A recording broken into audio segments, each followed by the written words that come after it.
Shefja e delegacionit të përhershëm të Kuvendit të Serbisë në Asamblenë Parlamentare të Këshillit të Evropës, Biljana Pantić-Pilja, deklaroi se për Serbinë është e papranueshme që Kosova të aplikojë për anëtarësim në Këshillin e Evropës. Gjatë një takimi me ambasadorët e Belgjikës dhe Hollandës në Serbi, ajo theksoi se drejta ndërkombëtare duhet të vlejë njësoj për të gjithë dhe se integriteti territorial dhe sovraniteti i çdo shteti janë të paprekshëm. Takimi u zhvillua në kuadër të prezantimit të kandidates për zëvendës sekretare të përgjithshme të Këshillit të Evropës,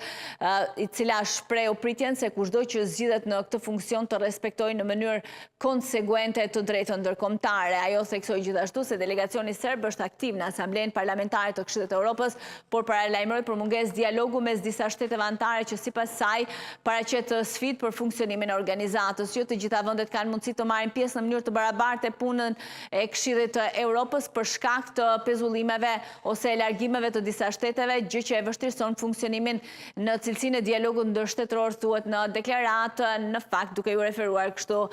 pezullimit të Rusisë. Antari i delegacionit serb në Asamblenë Parlamentare të Këshillit të Evropës tha se për Serbinë është me rëndësi